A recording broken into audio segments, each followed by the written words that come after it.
আসসালামু আলাইকুম। সংবাদে আপনাদের সবাইকে স্বাগত জানাচ্ছি। আমি ফিরোজ তোহা। শুরুতেই আরবে কেবলস সংবাদ শিরোনাম। বাংলাদেশের সর্বশেষ গুরুত্বপূর্ণ আপডেট সংবাদে আপনাকে স্বাগত। শুরুতেই সংবাদ শিরোনাম, পরে বিস্তারিত। প্রথমে জানাবো শেখ হাসিনা দেশে ফেরার ঘোষণা কতটা বাস্তব, কতটা প্রস্তুত আওয়ামী লীগের নেতাকর্মীরা। ক্ষমতাচ্যুত সাবেক প্রধানমন্ত্রী এবং আওয়ামী লীগের সভাপতি শেখ হাসিনা আগামী ডিসেম্বরে দেশে ফিরে আদালতে আত্মসমর্পণের ঘোষণা দিয়েছেন। নির্বাসনে থাকা দলের নেতাকর্মীদের সঙ্গেও তার দেশে ফেরার আহ্বান জানিয়েছেন তিনি। তবে এটি বাস্তব কোনো পরিকল্পনা নাকি আওয়ামী লীগের আবার রাজনৈতিকভাবে সক্রিয় করার কোনো কৌশল, তা নিয়ে দলটির ভেতরে সংশয় রয়েছে। নেতাদের অনেকেই বলছেন শেখ হাসিনা নিজে ফিরবেন নাকি, তার পাশাপাশি বড় প্রশ্ন হল বর্তমান রাজনৈতিক বাস্তবতায় সেই ঝুঁকি নিতে কয়জন আওয়ামী লীগের নেতাকর্মী প্রস্তুত।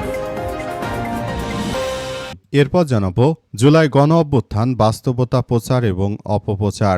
বাংলাদেশের ইতিহাসে অনন্য আন্দোলন সংগ্রামের মতো জুলাই গণ অভ্যুত্থানও স্বীকৃত সত্য হিসেবে ইতিহাসে স্থান করে নিয়েছে।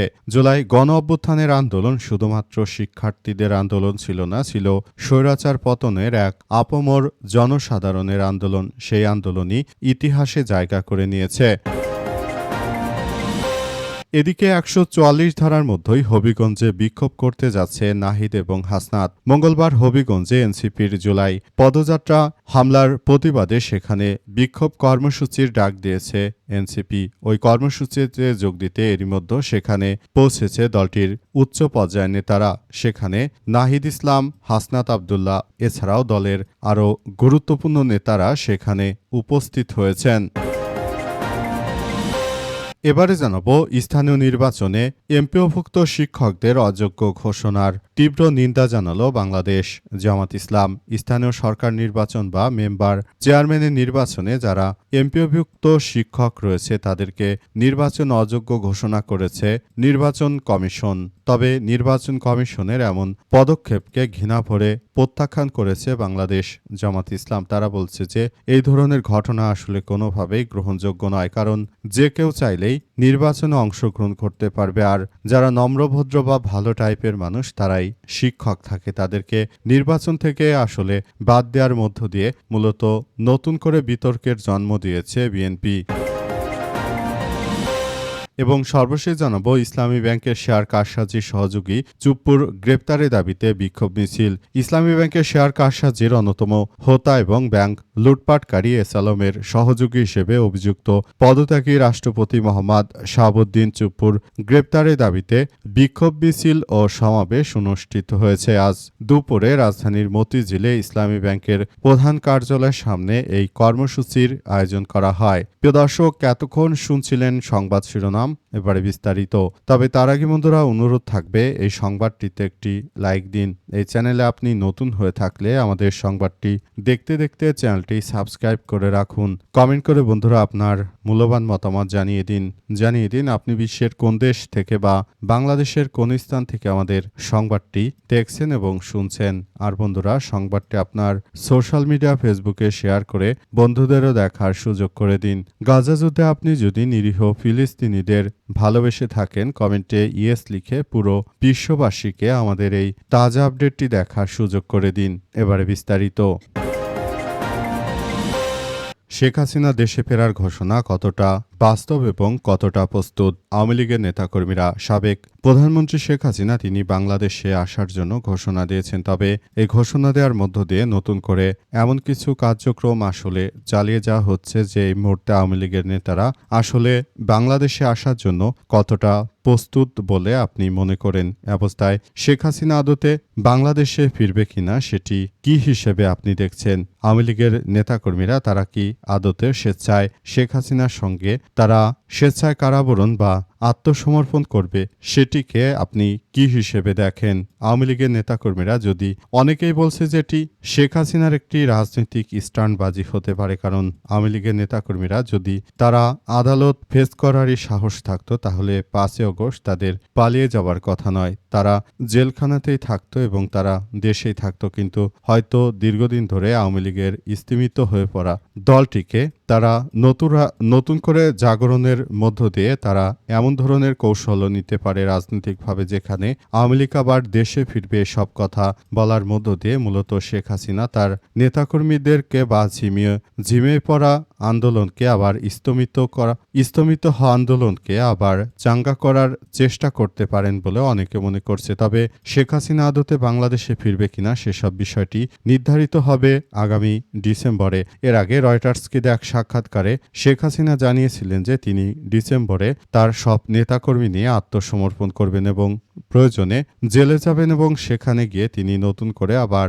সংগ্রাম শুরু করবেন। তবে এতগুলো হত্যাকাণ্ডের পর শেখ হাসিনা যদি তিনি আসলে এই মুহূর্তে জেলখানায় যান কিংবা তিনি যদি আদালত ফেস করেন, সেক্ষেত্রে শেখ হাসিনার ফাঁসিও হতে পারে। জুলাই গণ অভ্যুত্থান, বাস্তবতা, প্রচার এবং অপপ্রচার। বাংলাদেশের ইতিহাসে যে জুলাই গণ অভ্যুত্থান হয়েছে এবং যে গণ আন্দোলনের মুখে বাংলাদেশ ছেড়ে পালিয়ে গেছে সাবেক প্রধানমন্ত্রী শেখ হাসিনা, সেই আন্দোলনই এবার ইতিহাসে রূপ নিতে চলেছে। কারণ এই আন্দোলনের মধ্য দিয়ে নতুন করে যে ধরনের কার্যক্রম শুরু হয়েছে, সেই কার্যক্রমের মধ্য দিয়ে আসলে এগিয়ে যাওয়া হচ্ছে। অবস্থায় যেভাবে কার্যক্রম শুরু হয়েছে সেটা আসলে সবার জন্য এক ভয়াবহ বিপর্যয়কর পরিস্থিতির সৃষ্টি করেছিল। তবে এ অবস্থায় আসলে নতুন করে বাংলাদেশের মধ্যে যে কার্যক্রম শুরু হয়েছে সেটা আসলে কোনোভাবেই গ্রহণযোগ্য হতে পারে না। এটা সবার জন্য খুবই এক বিপর্যয়কর পরিস্থিতির সৃষ্টি করতে পারে। এ অবস্থায় আসলে সবকিছু অন্যরকম এক পর্যায়ে চলে যাওয়ার সম্ভাবনা রয়েছে। শেখ হাসিনা যদি আবার বাংলাদেশে ফেরত আসে, তাহলে নতুন করে আবারও এক বিতর্কিত অধ্যায় শুরু হবে। সেটি সবার জন্য এক ভয়াবহ বিপর্যয়কর পরিস্থিতি হতে পারে। ১৪৪ ধারার মধ্যেই হবিগঞ্জে বিক্ষোভ করতে যাচ্ছেন নাহিদ এবং হাসনাত আব্দুল্লাহ সহ এনসিপির ঊর্ধ্বতন নেতাকর্মীরা। মঙ্গলবার হবিগঞ্জে এনসিপির জুলাই পথযাত্রায় হামলার প্রতিবাদে সেখানে বিক্ষোভ কর্মসূচির ডাক দিয়েছে জাতীয় নাগরিক পার্টি এনসিপি। কর্মসূচিতে যোগ দিতে এরই মধ্যে হবিগঞ্জের পথে রয়েছে দলটির নেতাকর্মীরা। আজ রাতে এনসিপি এই কর্মসূচির পর একই স্থানে বিএনপি ও ছাত্রদলের কর্মসূচি ঘোষণার পর হবিগঞ্জে ১৪৪ ধারা জারি করেছে প্রশাসনের পক্ষ থেকে বলা হয়েছে যে আসলে যে কোনো মূল্যে এই ধরনের কার্যক্রমকে প্রতিহত করতে হবে।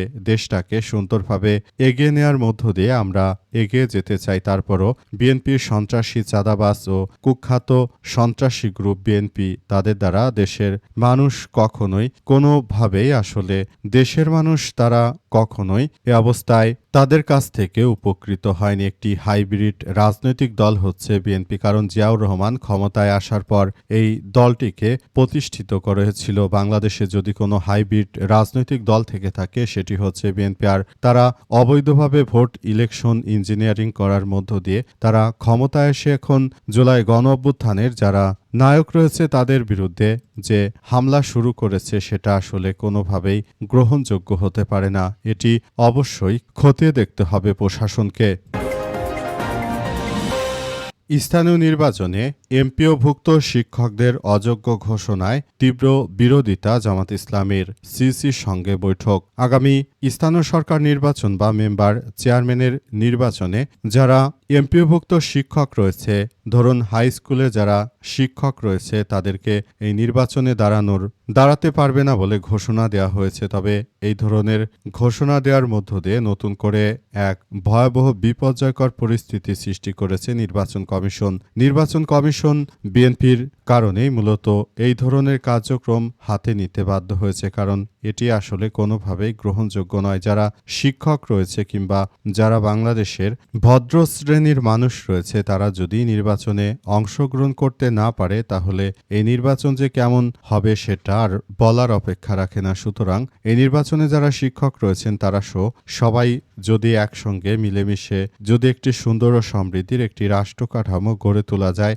সেই প্রক্রিয়ার মধ্য দিয়ে যেতে চায় বাংলাদেশ জামাত ইসলাম। তবে জামাত চাইলেও এই মুহূর্তে বিএনপির কারণে মূলত আবারও নির্বাচন কমিশন একটি স্বৈরতান্ত্রিক মনোভাব শুরু করেছে অবস্থায় সবাইকে আরও এক ভয়াবহ বিপর্যয়কর পরিস্থিতির দিকে ঠেলে দিচ্ছে এই রাজনৈতিক দলটি বিএনপি। নতুন করে এই ধরনের কার্যক্রম সৃষ্টি করার মধ্য দিয়ে সাধারণ জনগণের প্রতি এই নির্বাচনকে একটি বিতর্কিত নির্বাচন হিসেবে অভিহিত করা হচ্ছে। সুতরাং শেষ পর্যন্ত বিষয়গুলো কোন দিকে যাবে সেটি এখন পর্যন্ত বোঝা যাচ্ছে না। তবে আমরা যতটুকু বুঝতে পেরেছি এই মুহূর্তে নির্বাচন কমিশনকে অবশ্যই একটি দায়িত্বশীল ভূমিকা পালন করা উচিত। তারা যদি এই ধরনের কার্যক্রম আসলে চালিয়ে যায় সেটি আমাদের সবার জন্য এক ভয়াবহ বিপর্যয়কর পরিস্থিতি বয়ে আনবে। কারণ তাহলে তো সেই শেখ হাসিনার সময়ের মতো একটি পাতানো নির্বাচনই দিতে চলেছে বিএনপি। যেভাবে তারা এবার ক্ষমতায় এসেছে, আগামীতে একই কায়দায় তারা যদি